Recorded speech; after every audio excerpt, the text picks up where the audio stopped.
Estamos hablando del doctor Eusebio Vera, que es abogado de el general Palmiro Jarjuri de la Armada, y Gonzalo Terceros, también de la Fuerza Aérea Boliviana. Además está con nosotros el abogado Jorge Santisteban, también fue abogado de estas personas. Quiero empezar saludándolo al doctor Santisteban y preguntarle al doctor Santisteban cómo, no lo estoy viendo, doctor, ahora sí, ¿cómo ha recibido usted esas peleas y eso de que pidió la renuncia? Luego se sale que decir que este es un autogolpe, que con esto ya tendrían que salir libres Camacho y la señora Giannini. Buenas tardes, ¿cuál es su mirada, su lectura, por favor, como jurista y exmilitar? Buenas tardes, Gonzalo. Un saludo cordial al doctor Vera y a toda la audiencia. Me place y muy honrado por su invitación. Esta situación en la que han entrado ambos políticos, principalmente del partido de gobierno, es una fricción que se viene desde hace mucho tiempo atrás, pero es una fricción hipócrita, por cuanto simulan estar en conflictos, pero fíjese que ellos dan develaciones muy fuertes, develaciones que afectan a la moral, a la ética, pero sobre todo a la enorme responsabilidad que conlleva el conducir el aparato del Estado.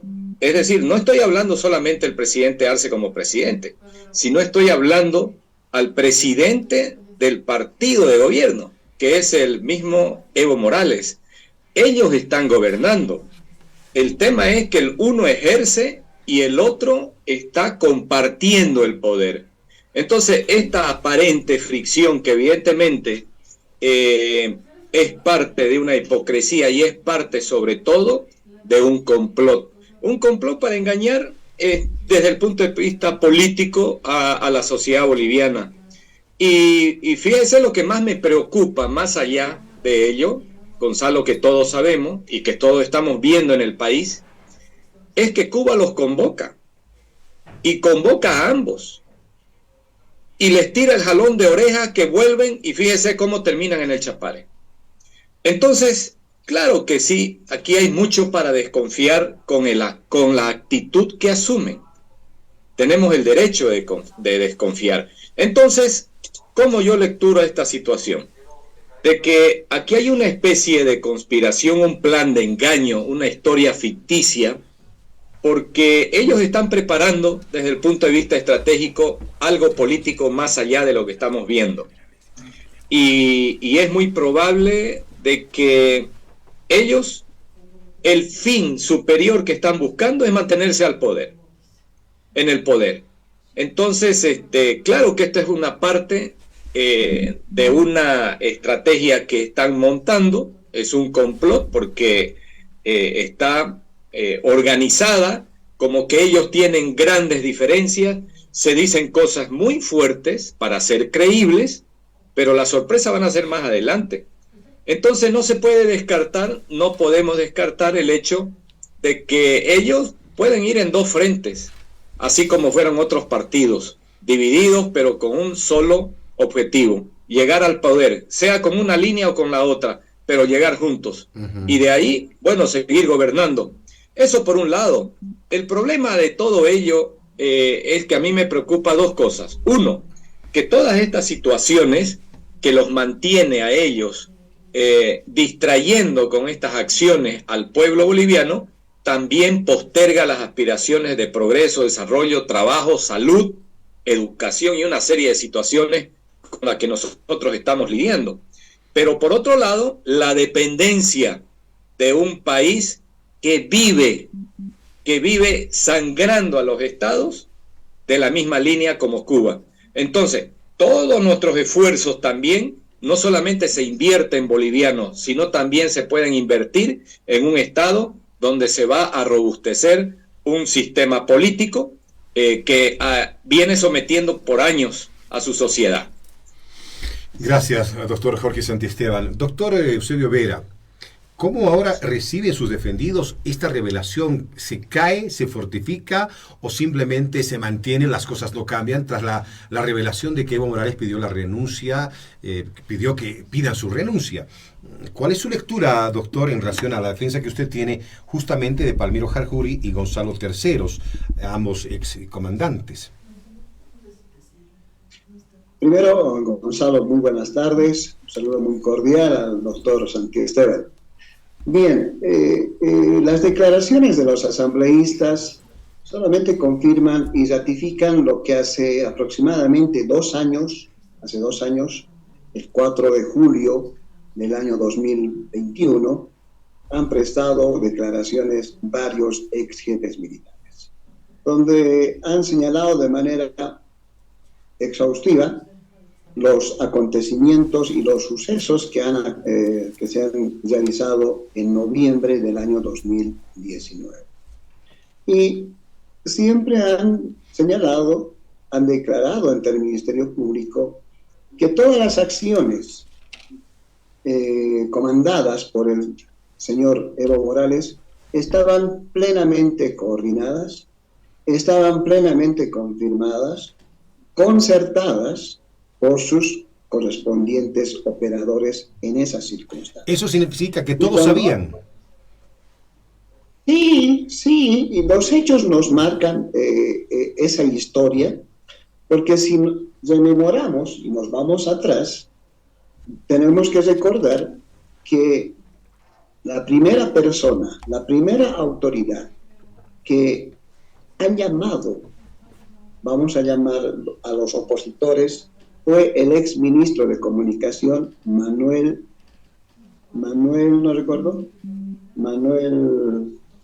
Canelas, le llama aproximadamente a horas 14:30 a José Antonio Quiroga Trigo. ¿Para qué?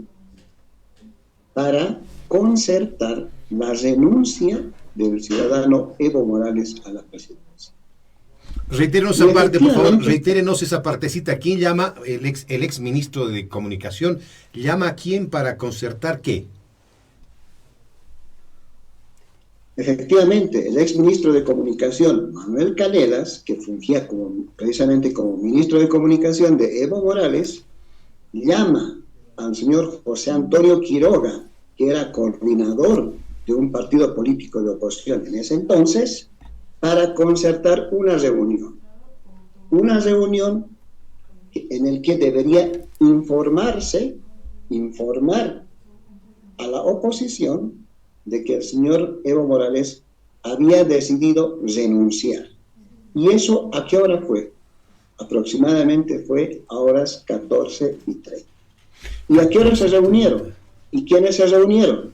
Se reunieron a horas 15 el señor Manuel Canelas, acompañado de Adriana Salvatierra, en representación del MAS, y por el otro lado estaba el señor José Antonio Quiroga Trigo y el ex ministro Ricardo Paz Vanilla, no Manuel Canelas, Ricardo Paz Vanilla. Todos se reunieron en Sopocachi, en la editorial Plural de la Avenida Ecuador. ¿Para qué?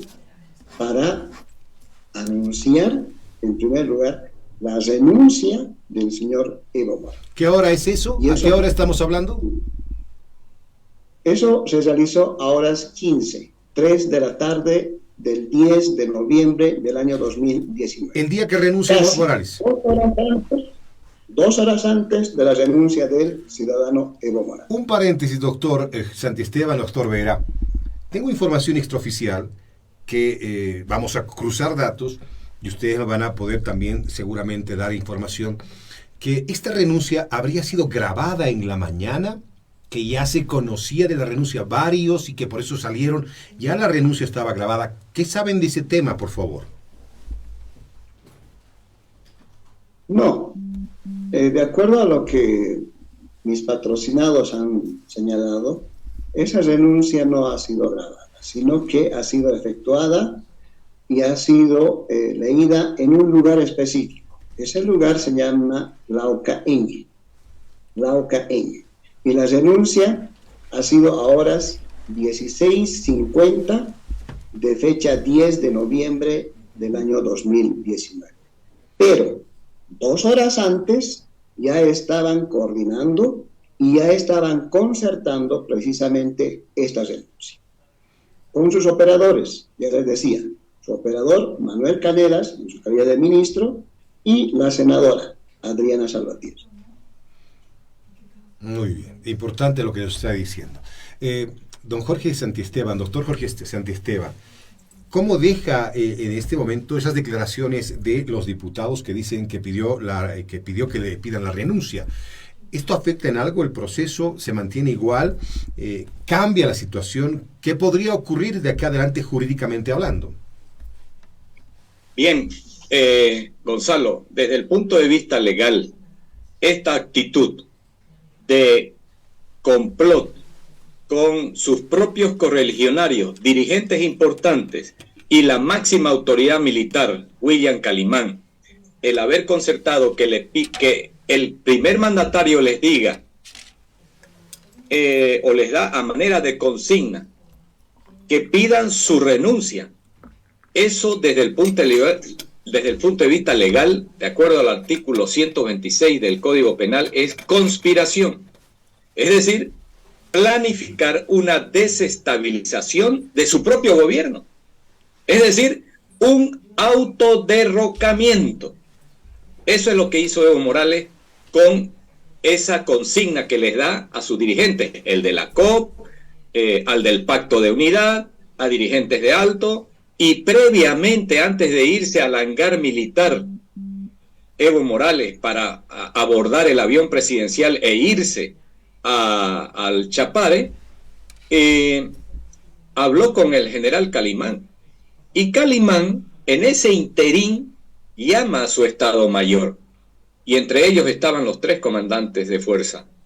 Y les anuncia que el presidente iba a renunciar muy probablemente y que ellos van a solicitar van a solicitar su renuncia para que el pueblo boliviano esté conforme con sus Fuerzas Armadas. Y los miembros del Estado Mayor, Gonzalo, no estaban de acuerdo con ese comunicado porque, en primer lugar, ninguno de ellos lo redactó, mucho menos los comandantes de fuerza, que eran la última, podríamos decir, el último nivel militar a quien consultaba William Calimán, porque había un Estado Mayor por encima de ellos. Entonces, el Estado Mayor era el que no estaba de acuerdo con la lectura de ese comunicado porque ya no era necesario. ¿Quién lo redactó? Pero Calimán, perdón, ¿Quién lo el que lo redactó fue un coronel que falleció por el COVID, el coronel Bleisner, correcto.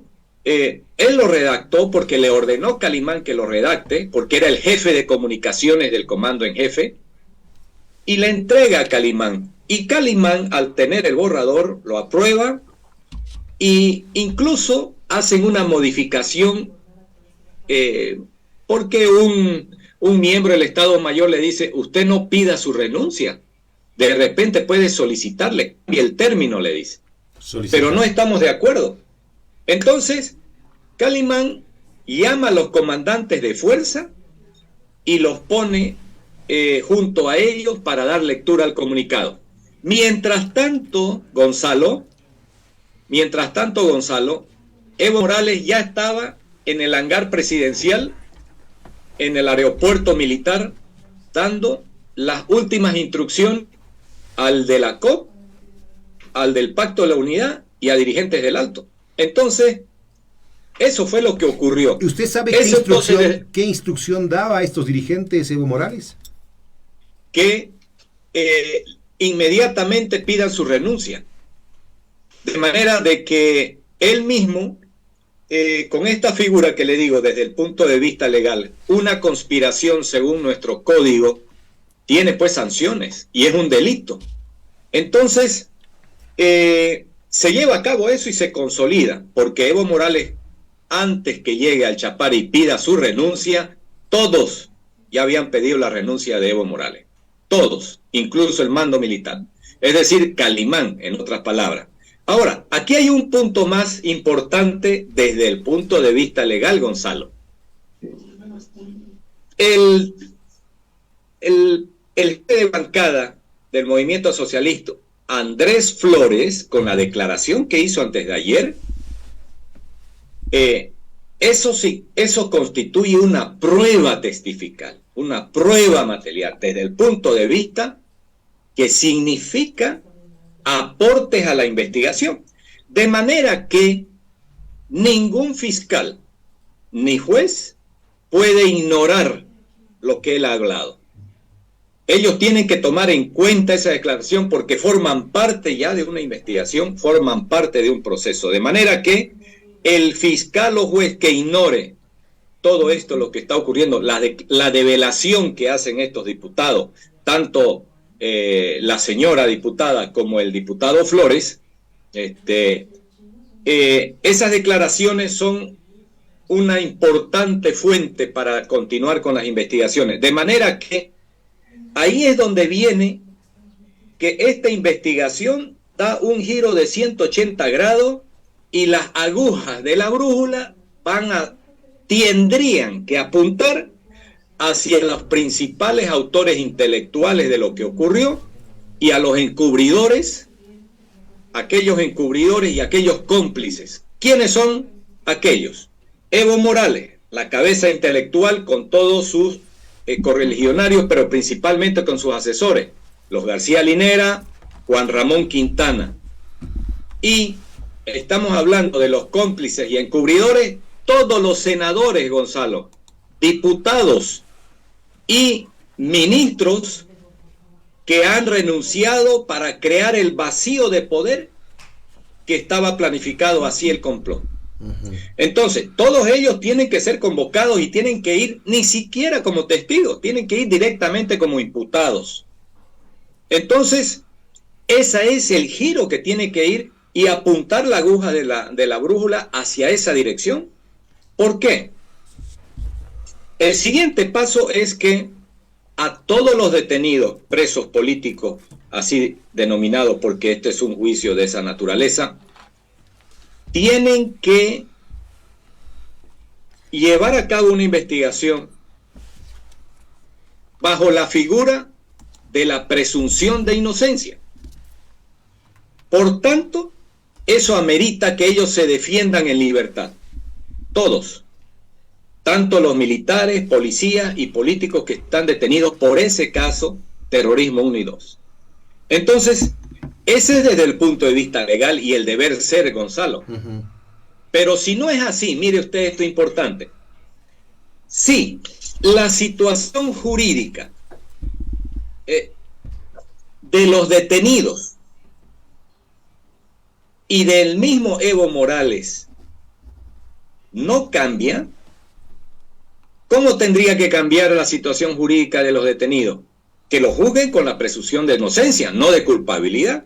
Y por otro lado, Evo Morales tiene que ir como imputado y tiene que ser llamado y convocado como corresponde para prestar declaraciones ante los fiscales o el cuerpo de fiscales. Entonces, si esa figura no cambia nada la situación de ambos, quiere decir que estamos frente a un engaño más.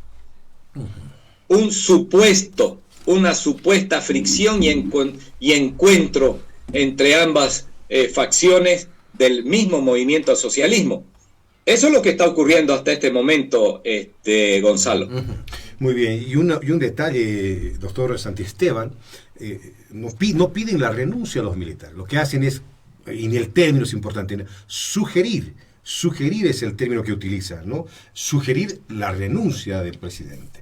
Doctor, así es. Doctor Vera, en este sentido, ya sus defendidos, el general Palmiro Jarjuri y el general Gonzalo Terceros, ya han tenido una sentencia, ¿no? Ya están juzgados, se han acogido a una abreviatura y ya tienen una sentencia. ¿Qué van a hacer ahora? ¿Cuál es la estrategia de la defensa?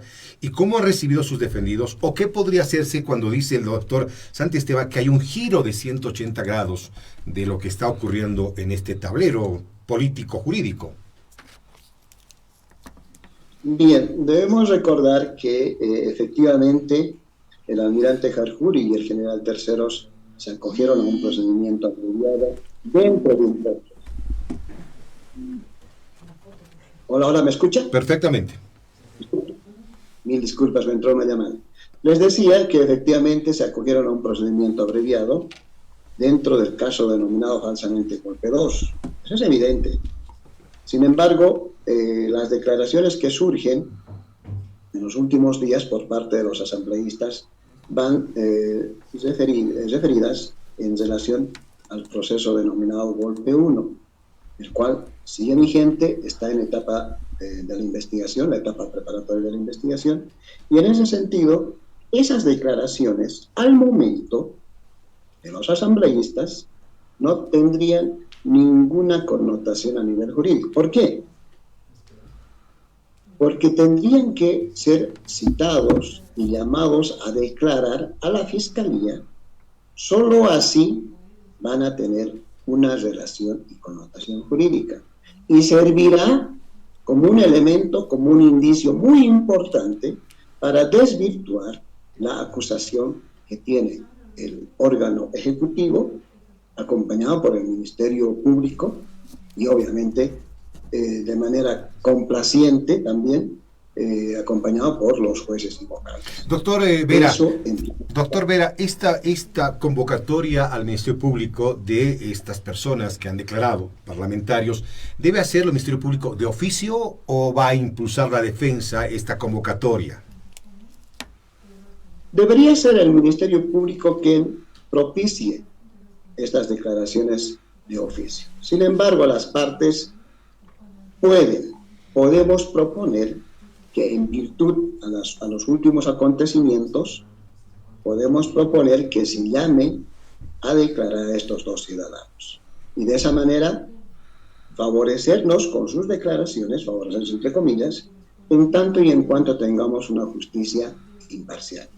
Pero así como está, yo estoy seguro que no se va a realizar de esa forma, y muestra de ello es que hasta este momento, casi a 3 años de inicio del proceso, no se ha llamado a la posible víctima. ¿Y a qué me refiero? Al señor Evo Morales y al señor Álvaro García Linera.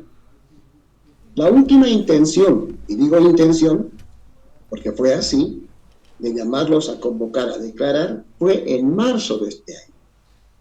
Estamos a 3 meses de no haberse realizado esa última convocatoria. Pero debería ser el Ministerio Público encargada de promover la investigación, de llamar a estos dos ciudadanos, quienes se consideran posiblemente, entre comillas, víctimas. Pero los diferentes jefes militares, los ex jefes militares, han señalado de manera contundente, de manera clara, esta situación en relación a las últimas declaraciones. Porque en forma fehaciente se ha señalado de que el único responsable de todo lo que ha sucedido en noviembre del año 2019 tiene nombre y apellido. Y ese responsable es el señor Evo Morales Ayma, por haber propiciado su propia huida, por haber propiciado su propia renuncia. Y yo no le digo porque yo lo señalo, sino están las diferentes declaraciones de diferentes ciudadanos que cursan en el cuaderno de investigaciones y establecen esas circunstancias. Y lo que le señalaba al principio, en relación, ¿quién coordinaba, quién concertaba las reuniones? Fueron los propios masistas para facilitar, primero, la renuncia, segundo, la sucesión constitucional que ellos mismos boicotearon porque nunca hubo una sesión en la Asamblea Legislativa, porque de acuerdo a una declaración de un miembro, inclusive un trabajador, un servidor público de la Cámara de Senadores, señala que ellos mismos han imposibilitado que se realice la sesión cameral para tratar precisamente la renuncia del señor Evo Morales. ¿Sí? Entonces, todo esto, le decía, estaba coordinado, estaba concertado, ¿para qué? Para generar un vacío de poder, ganar el tiempo, entre comillas, y permitir el regreso de Evo Morales en su momento. Pero no sucedió aquello, sino que hubo un grupo de asambleístas quienes se constituyeron en la Cámara de Senadores y proclamaron en primera instancia como presidenta de la Cámara de Senadores a la señora Áñez, y posteriormente la señora Áñez asume la presidencia del Estado conforme a la sucesión constitucional. Eso es lo que no esperaba Evo Morales. Nunca esperaba que suceda de esa forma, pero sucedió. Lo que, para concluir esta parte, le digo, Evo Morales fue víctima de su propia trampa. Muy bien, termino con la siguiente consulta. Tengo exactamente 3 minutos para despedirme. Le pido al doctor Jorge Santiesteban nos diga qué dice nuestro ordenamiento jurídico cuando hay esto que tiene que ver con un autogolpe, con un autoatentado. ¿Qué dice? ¿Cuáles serían los parámetros de un proceso contra Evo Morales si esto ocurriese?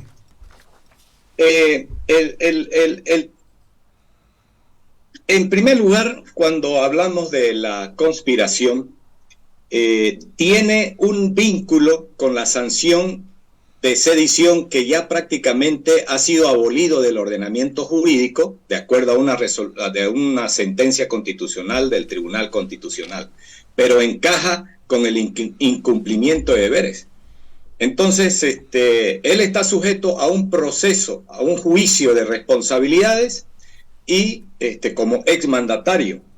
Entonces, además, hay un asunto importante, Gonzalo. No solamente él, como decía el doctor Vera, ha propiciado su propia caída y escape a México, con ayuda de algunos políticos, sino que a partir de ahí fue el inicio de un proceso de desestabilización de la siguiente gestión de gobierno, en que desembocó en muchas muertes y destrucción de bienes y servicios, sobre todo privados y públicos. Estamos hablando de la noche del terror en la ciudad de La Paz, cuando quemaron los Pumas Tacatari, quemaron viviendas privadas, destruyeron bienes públicos, y estamos hablando Sencata y Sacaba. Entonces, todo eso desembocó, todo lo que él planificó a manera de conspiración contra su propio gobierno. Entonces, el responsable de toda esa cadena de delitos que se han cometido en el país es evidentemente Evo Morales. Y ahora hay una cosa importante, de que los jefes militares son personas que han acumulado tanta información en todo esto, en toda esa en esa temporada, en ese tiempo en el que se reunía el Estado Mayor en la vivienda presidencial, hasta el momento en que eran convocados los políticos para concertar, informaciones importantes, y que Evo Morales y García Linera, Álvaro García Linera, llaman a uno de los generales comandantes de fuerza y lo amenazan, indicándole que van a hacer arder la ciudad de La Paz y iban a mandar campesinos desde el Chapare, y también iban a ordenar que bajen y que no podían controlarlo ya a los del Alto. Y se cumplió, porque en primer lugar bajaron de La Paz gritando guerra civil, y haciendo una serie de desmanes con dinamita, y al final de cuentas cumplió su palabra. Entonces ellos son responsables de todo lo que ocurrió. Si no planificaban ese complot, le aseguro que la situación hubiera sido diferente y no hubiéramos estado lamentando tanta pérdida de vidas humanas en el país. Muy bien, doctor Santiesteban, muchísimas gracias por su tiempo. Se nos está reduciendo ya el espacio. Tengo 1 minuto para despedir al doctor Vera. Gracias, doctor Santiesteban. Gracias. Doctor Vera, por favor, para el cierre. Gracias. Quería recordar un poquito para cerrar, rememorar un poco, y esto en relación a lo que afirmaba la actual ministra de Comunicación, que se equivoca, pero rotundamente en sus afirmaciones. Señalaba la ministra que la primera autoridad que le ha pedido la renuncia fue el general Calimán, y eso no es verdad, eso no es cierto. La primera autoridad que pide la renuncia del ciudadano Evo Morales fue el rector de la Universidad Pública del Alto, la UPEA del Alto. ¿Cuándo? El día 9 de noviembre, el día sábado en la tarde. Y luego, FENCOMIN, pide su renuncia las diferentes entidades mineras que tiene representación en este país, piden su renuncia. Al mediodía del día domingo 10, al mediodía del mediodía, el máximo dirigente de la COP, Juan Carlos Guarachi, pide su renuncia.